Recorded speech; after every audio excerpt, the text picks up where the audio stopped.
Right. Good to be back in the book of Proverbs tonight. Turn with me to Proverbs chapter 1. Proverbs chapter 1 tonight.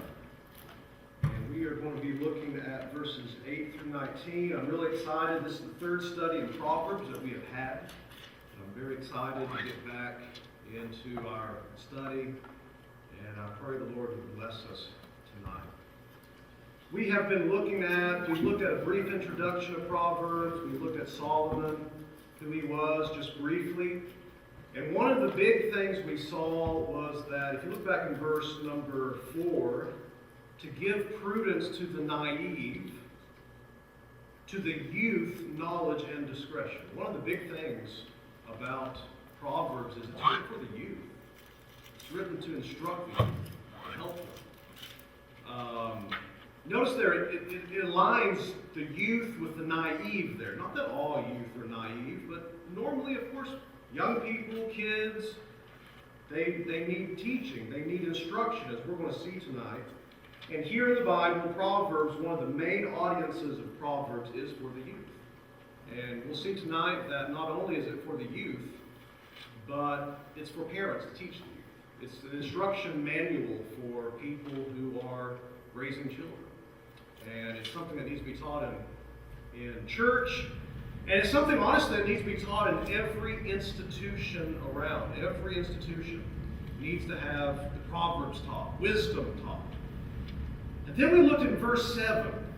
Last time we were together, and this was the only thing we looked at. If you miss the fear of God, you have missed everything. Everything. I've said this many times. There's just a few things you never want said about you. One of them is this: he doesn't fear God. That's the kind of people we don't want to hang around. That's the kind of people we don't want influenced by, are people who do not fear God. And in some sense, the entire book of Proverbs, 31 chapters, what is today? It's the 31st. Before you go to bed tonight, read Proverbs 31. Tomorrow, February 1st, you can read Proverbs 1, and then the rest of the month, you'll be cut a little short in February. The rest of the month, you can read almost the whole book of Proverbs in 1 month. The fear of God it's not a thing in Proverbs, the fear of God is the thing. This is the number one thing. This is the number one thing that we as adults need to have. This is the number one thing that children need to be instilled with, is the fear of God. And I'm not going to go through the lesson last time, but just very briefly, because it's so important. The fear of God is not just simply trembling before God. The fear of God is real fear. But the fear of God is also worship. It's also love. It's also trust. It's also just a treasuring of the fear of God, as we saw speaking in Isaiah. The fear of God is knowing God. When you read the Proverbs, it's compared to knowing God, actually. So the person who fears God truly, in the fullest sense, is a person that knows Him and loves Him. And you remember in Isaiah 11, it actually talks about Jesus fearing the Lord, that He delights in the fear of God. It's something He delights in. So we come down here to verse 8. Verse 8 through 19 is what we're going to look at.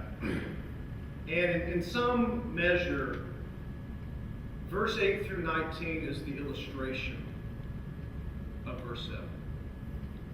Verse 7 talks about the fear of God, and then verse 7 talks about a fool. Verse 8 through 19 is the illustration of what the life of a blessed man that fears God is like, and what the life of a fool is like. That's what verses 8 through 19 are. So let's read these together. And as we always do, questions, comments, discussion, that's what we want on Wednesday night. So just launch out in it when you're ready. But let's read these verses together. Hear, my son, your father's instruction, and do not forsake your mother's teaching. Indeed, they are a graceful wreath to your head and ornaments about your neck. My son, if sinners entice you, do not consent. If they say, come with us, let us lie in wait for blood. Let us ambush the innocent without cause. Let us swallow them alive like Sheol, even whole, as those who go down to the pit. We will fill our houses with spoil. Throw in your lot with us. We shall all have one purse. My son, do not walk in the way. Keep your feet from their path. For their feet run to evil, and they hasten to shed blood. Indeed, it is useless to spread the baited net in the sight of any bird, but they lie in wait for their own blood. They ambush their own lives. So are the ways of everyone who gains by violence. It takes away the life of its possessor. You can title this section after verse 10, do not consent. You can entitle this section, do not go with sinners. You can entitle this in a lot of ways. I got four main things. You guys stop me anytime and we just have a good discussion I hope tonight, and maybe you'll have some illustrations that you can think of that would be beneficial to all of us. Four big things. Here's the first one. Is that I want you to see a general invitation. This is an invitation, like it's been set up. Verse 8 and 9 is an invitation for wisdom that Solomon is giving us. It's open to anybody, anyone who wants to come. Here it is. I want you to notice this word "hear." Verse 8, hear my son. Someone tell me what they think the word hear, H-E-A-R, means in this place. Hear my son. What do you think that means?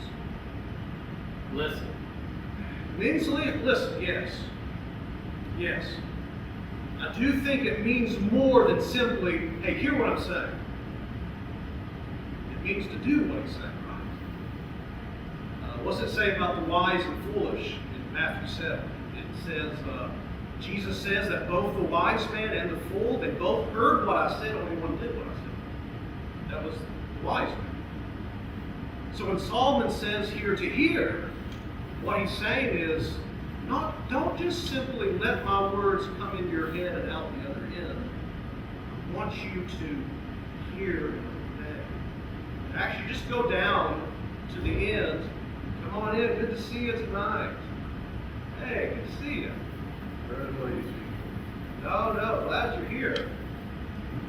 Look in Proverbs 1 and look down at the very last verse, verse 33. Proverbs chapter 1, verse 33. But he who listens to me shall live securely. That word listens there is the same word. Hear, verse 8. What I think you see there in Proverbs 1, verse 8, verse 33 is actually a big section. And it's not that we simply, Solomon does not want, in verse 8 of Proverbs 1, Solomon does not simply want his son or daughter to just hear what he says. Like all of us parents know, right? Our kids may hear what we say. We really want our kids to do what we say, though, don't we? That's what we actually want. But Solomon wants his son to actually listen and obey. Look what he says. Hear my son. This is an invitation, my son. You see something really important here. That Solomon is more than just a wise man here. He's speaking for God. Solomon actually is speaking for God. He's teaching us that the young is so important when children are young to teach them. Any of you ever planted a tree, and after maybe a year or two, the tree is maybe put it in crooked, it's growing a little like that? What you can do, obviously, is just tie a string to it, straighten it up, and stake it. That's an easy correction. You all know more about this than I do. What happens to that tree after 10 years of growing like that? I think a string is going to do anything with it. That's kind of the picture here in Proverbs. Solomon is saying, my son, my daughter, listen to me while you're young. I want to pour my wisdom into you. You must listen to me while you're young, Solomon says. He says, hear, my son, your father's instruction, and do not forsake your mother's teaching. We draw from that, as well as from the rest of the Bible, we draw that it is the parent's responsibility to teach children. You know, I've got one of my daughters in my Sunday school class. That's good. My kids hear me preach. That's good. That's all I ever did. I never did anything at home. I'd be in trouble, according to the Bible. It's the Christian father or Christian mother's responsibility in the home to teach their children. It doesn't mean we have 3-hour Bible study every day. But we do read the Bible, you do pray at times, certainly, and when you're going about your way, you're thinking spiritually. You're trying to instill those spiritual values. You see something happen in town, when you're in town eating. Hey, that reminds me of this in the Bible. I mean, you're teaching always. So just hold your place in Proverbs 1. Look at a few places with me. Ephesians chapter 6. Oh, come on in. Ephesians chapter 6.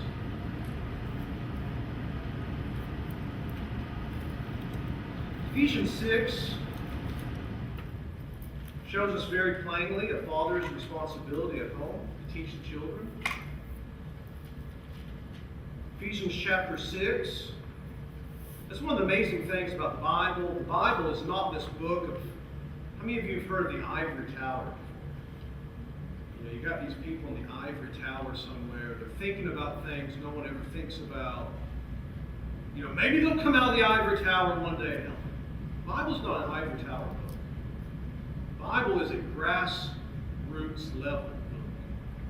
Ephesians talks about husbands and wives in chapter 5. It comes down and in the first part of chapter 6 talks about children here. And then it gets to the fathers here. It says this. Fathers, do not provoke your children to anger, but bring them up in the discipline and instruction of the Lord. So one of the things we draw from Proverbs 1:8 is that fathers have a responsibility to teach their children the Bible, to pray with them, to teach them the gospel, to teach them how to be good citizens, to teach them how to reject evil. Fathers have that high and big responsibility. But then I want you to turn to 2 Timothy, because mothers have a very high responsibility to teach as well. And that's what Solomon says in verse 8 of Proverbs 1.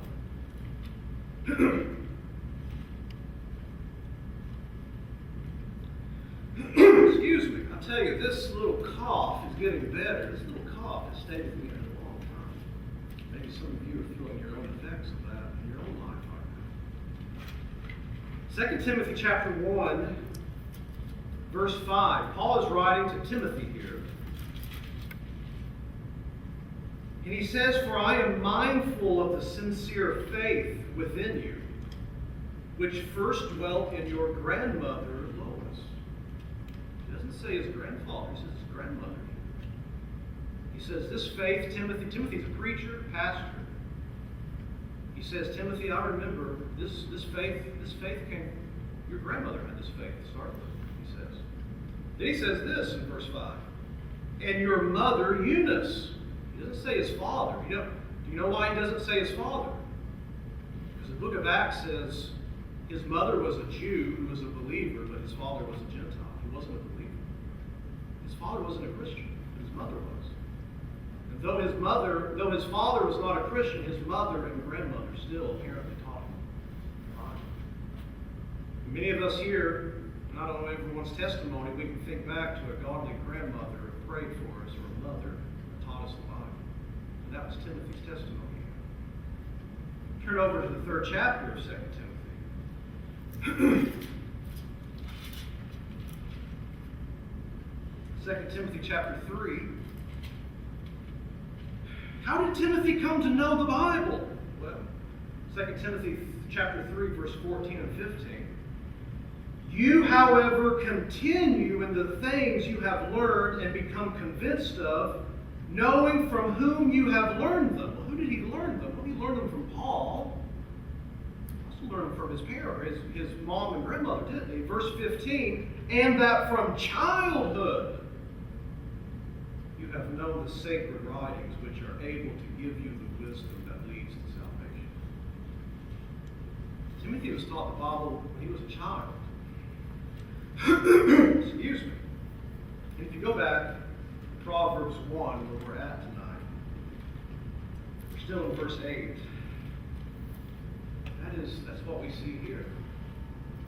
Solomon saying to his son, and it could very well be Rehoboam. If you look in chapter 4 of Proverbs, Proverbs 4. Or turn still to Proverbs 4, but I said Rehoboam. Look what it says in verse 3. I take this as Solomon speaking here. When I was a son to my father. Now, who was Solomon's father? David. David, the king. Tender, he was young. And the only son in the sight of my mother, Bathsheba. Then he taught me and said to me. So that's what happened in Solomon's life. And there may be some here with us tonight. That wasn't their case when they were young, but guess what? You can learn the Bible when you're an adult. And you can teach others when you learn that. So, the Bible's saying, and all of us would wish that we had a Christian upbringing. We wish we had teaching when we were really young. All of us would say that. Not all of us had it. But God has his ways of teaching everyone, doesn't he? He opens the heart of people. Look what it says in verse 9, Proverbs 1. So after Solomon says, hey, hear, my son, your father's instruction, and do not forsake your mother's teaching. What's he say? He gives them encouragement to obey what Solomon says. Indeed, they are a graceful wreath to your head and ornaments about your neck. Something beautiful. You find somebody that fears the Lord, someone that loves the Lord, someone who's wise and humble. It's a beautiful thing. Doesn't matter what age. But if you find a young person like that, it's a beautiful thing, isn't it? They fear the Lord, they love the Lord. By the way, it's interesting to me. Verse 7 is teaching about, I'll open this up in just a few minutes for any kind of discussion we may have. Verse 7 is teaching about the fear of the Lord. Right after Solomon teaches the fear of the Lord about that, where does he go to? He goes to mother and father. If a child will not listen, you got what, an 8-year-old, whatever age you want to think about, 8, 9, whatever, it doesn't matter. You've got an 8-year-old child that will not listen to their mom and dad. That child doesn't fear God. Doesn't fear God. If you fear God, you listen to your parents. Once you listen to a quote from John Wesley. John Wesley, his mother had like 17 or 19 kids. I can't remember. Some of them probably died when they were young. I want you to listen to what Wesley says here.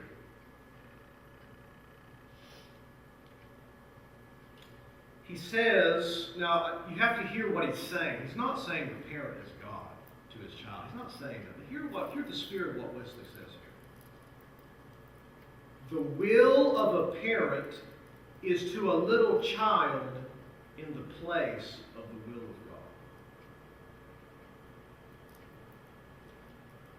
God. If a father or mother tells the child to do something, that child is to obey them. Unless they tell them to go sin. That child is to obey their parents like they would obey God. I think at least that's part of what Wesley is saying. He says this, therefore, studiously teach them to submit to this while they are children, that they may be ready to submit to his will when they are in me. He says, parents need to teach children to obey their will. Why? Because as a child obeys the parent's will, one day they will learn to obey God's will. That's what Wesley says here. Augustine, the church father, he said this. He said, if a man won't spare his own parents, who else will he spare? What he meant by that is this, or at least part. If a child won't listen to his mom and dad, he won't listen to anybody. Am I right? I mean, here, this is essentially what Solomon is looking at here. He's looking at the fear of God, and he goes straight to mom and dad. You need to obey. You need to listen to my teaching. There you go. So verse 8 and 9 is something of an invitation to what Solomon is getting ready to talk about here. So I'll just pause there. Any comments, any discussion, any questions here so far? We just got just the 2 verses in this now. Any comments or questions, anything comes to your mind here? Maybe something that you're thinking. You know, our little kids and your little kids, it's not a question of if they're going to be taught. It's just a question of who's going to teach them. That's the reality, isn't it? They will be taught. And we as adults, we will be taught. The question is who's going to be doing the teaching. That's the only question, really. Who is going to be doing the teaching? Solomon says here, hey, my son, listen to me. Anybody else tonight?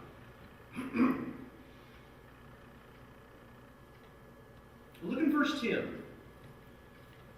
Solomon gives this invitation, verse 8 and 9. Then he gets to verse 10. He gives a command. Here's the command. My son, if sinners entice you, do not consent. My son, if sinners come, if sinners try to woo you, if sinners try to draw you, if wicked men come to you, and they try to draw you away. Now notice when Solomon is telling his son this.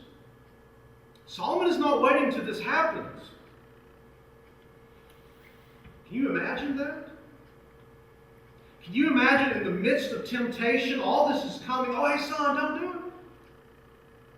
Solomon is telling him, probably at home right now, my son, when this happens, he's preparing him. When this happens, my son, do not give in to it. Do not listen, my son. And I want you to see, this is very instructive. Now, we're going to be looking at these other verses in just a minute. This is very instructive to all of us, whether we're preachers or teachers or we have children or grandchildren. Anytime we're teaching anybody, maybe you can think about something at work and you're trying to explain something. It's one thing to say, verse 10, my son, if sinners entice you, do not consent. That's good, isn't it? That's good. Solomon doesn't stop there. What does he do? He goes on to illustrate the point in these following verses. That's a lesson for all of us. We can, when I'm standing up and preaching, I can say, don't do this. But if I say, don't do this, and then I give you an example, and then I show you the end of that example, that's going to make more of an impression on you. In the same way, when parents or grandparents are teaching children, it's one thing to say, hey, don't do this. It's another thing to say, you know what? There was a child that did this once. What happened? If you do that, you know what's going to happen. Solomon's a master teacher. He knows how to get the point across. And we're seeing that here. Well, now I want you to look, starting at verse 11, that Solomon gives us. And Solomon gives us the example of it's been compared to a gang. It doesn't have to be a gang, it can be friends, it can be whoever. He gives an example of a bunch of wicked, evil people wanting to draw someone astray. You can think of a freshman at college, maybe, going off to college somewhere. Young man, maybe. And all these temptations, all these draws may be going on, and all the people wanting to pull this young, green person on their side. You can think of something like that. Or you can think of something at work. You know, somebody's got a new job, they're excited. You know, there's a group of people there, they're trying to draw that person to what they like, and it's sinful. Whatever your field or whatever your situation, you can think of it here. Verse 11. Excuse me. If they say, who's been talking so far? At least two people has been talking. Who's been talking so far in Proverbs 1?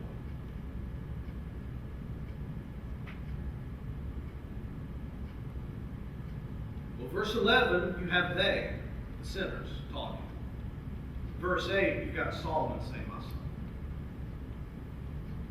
Here's the point I'm making. We have two voices always coming at us. One is the voice of God, one is the voice of Satan. One is the voice of righteousness, one is the voice of wickedness. Which way will we go? I found this quote very instructive today from Charles Bridges. Listen to what he says here. He says, if the temptation prevailed, charge it not on God. Don't blame God if you gave in to temptation. No, nor on the devil. Don't blame the devil. As the worst he can do, he can only tempt. He cannot force us to sin. It's us, isn't it? When temptation comes to my door, it's me.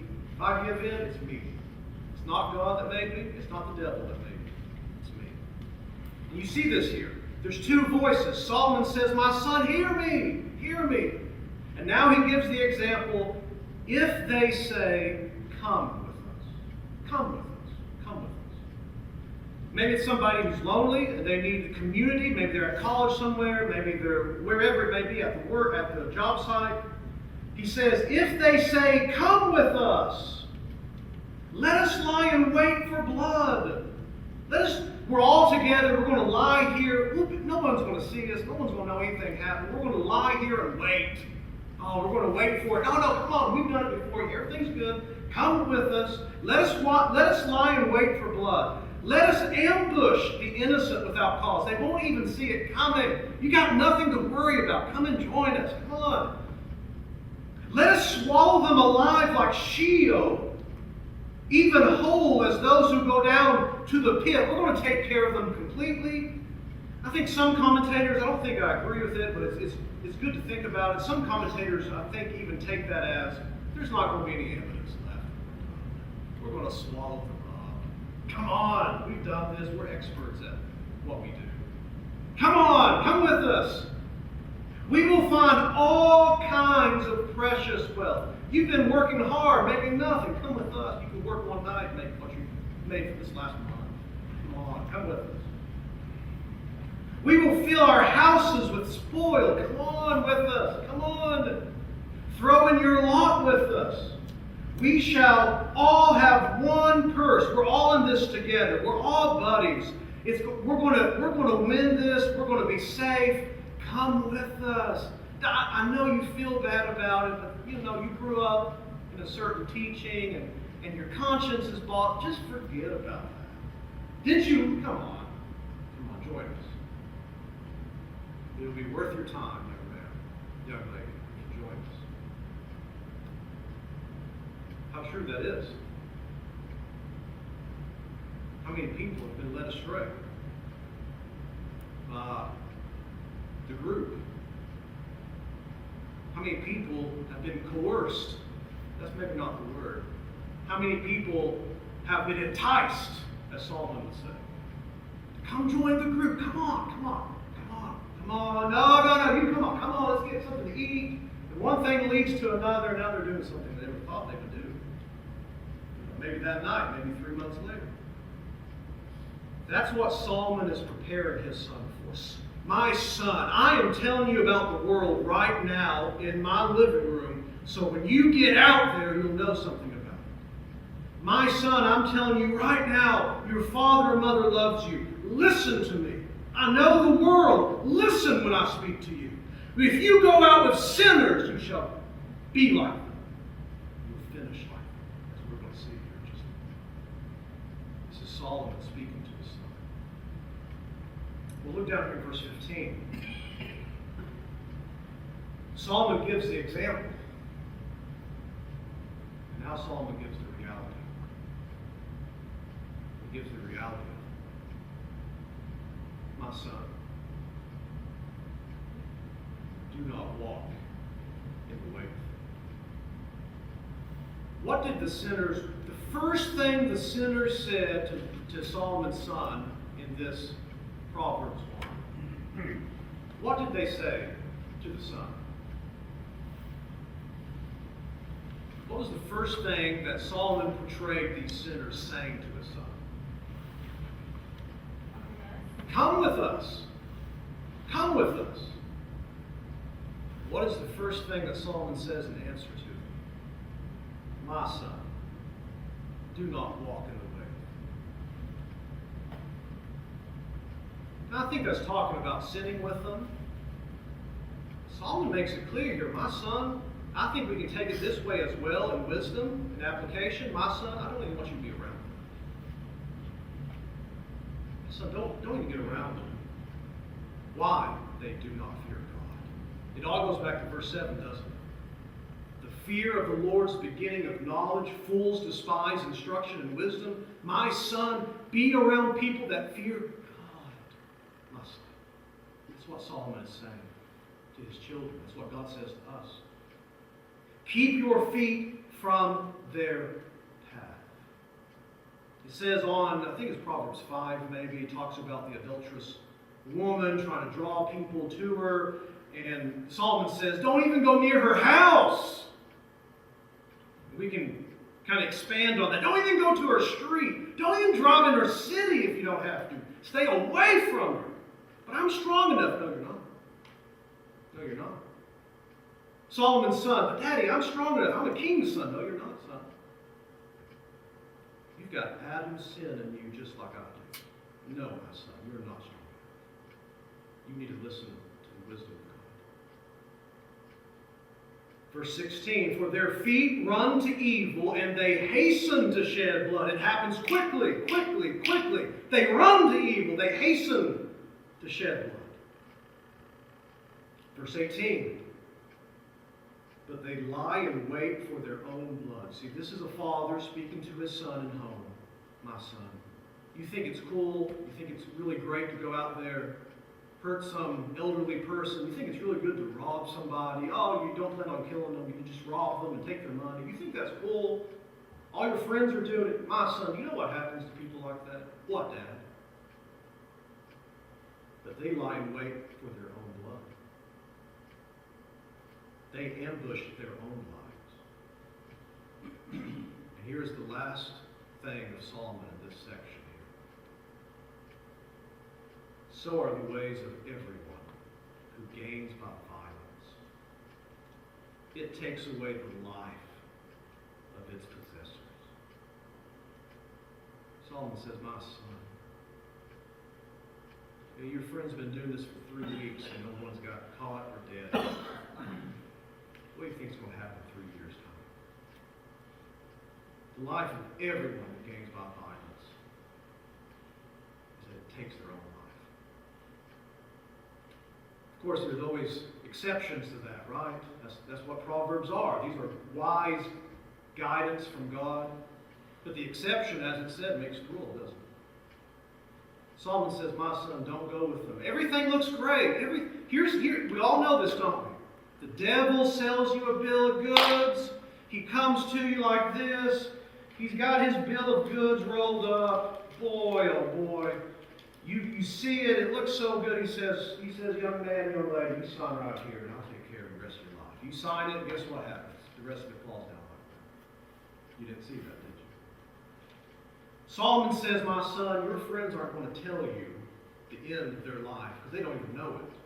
He says, my son, I'm going to tell you the end from the beginning. My son, if you live this way, you will be destroyed. I don't care how good it goes for the first few weeks. You will destroy yourself.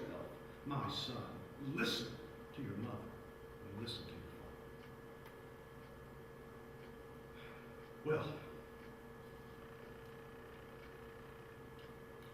what are you guys thinking about? So obviously, Solomon's not talking to a 2-year-old here. Not all the bad guys are going to drag you away and you're going to murder somebody here too. I mean, his son may be 10 here. I don't know. I mean, he's old enough to at least do these things. Maybe he's 12, maybe he's 15, I don't know. I mean, he's appropriate though, whatever he is. He's a young guy. Maybe he's 20. Like, I don't know. But yeah, that's a great point. Basically, the instruction that a little kid finds out, you can't talk to him really, but he understands what no means. Hey, no, don't touch the cabinet. No. There's a little teach him what no means. So that's and yeah, good. You understand that. So there's teaching even when children are children. But here, obviously, Solomon is talking about an older child here. Yeah, I mean, here's the good news. I don't think you would be necessarily a better witness if things have been different. Because if you follow the Lord now, you teach the Lord's ways now to your children and your child, the Lord would use that. It doesn't matter what the past is. The past is just that. It's the past that we've come to God. Like I always say, I heard somebody say years ago, it's not where you've been, it's where you're going that matters. That's what matters. If someone's going the right way, that's all that really matters. And the fact is, the Lord teaches us through everything. We do something wrong, and the Lord teaches us about that. And we can use that to help other people. So I don't think we need to look back and say, all of us, every single, including myself, oh my, every one of us say, well, what if? The bigger question is, what now? What am I going to do now with what the Lord's done for me? That's what matters. And that's what the Lord cares about. What am I going to do now? What am I going to do now? That's two good questions. All right, any other discussion? What else is on our minds here in Proverbs? And it's so easy. I know I won't get into different maybe thoughts and quotes, but the church needs to grab the young people and say, my son, my daughter, listen to me. The good news is maybe a son or daughter begins, maybe a young, 19, whatever, begins to go the wrong way. Well, the Lord's got a way to bring them back, doesn't he? The Lord's got a way to do that. And if you think about John Mark, what book of the Bible did John Mark write? Anybody tell me?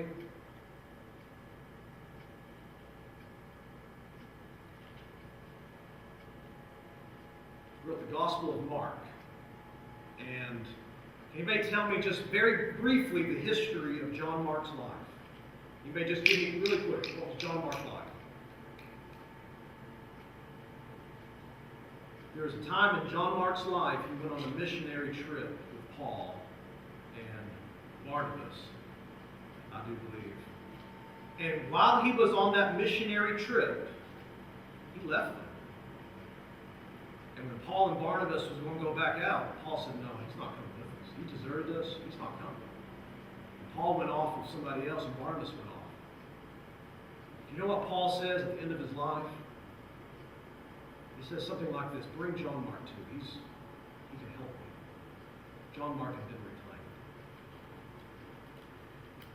So just because here maybe a young person, maybe 18, 19, begins to go the wrong direction, that doesn't mean God can't reclaim them. Because God's in the reclaiming business. And the reality is all of us in this building have been reclaimed to some degree. And we thank God for that. Anything else tonight? They are the mission. They're not going to be doing much. They're going to be the ones who influence. Yes.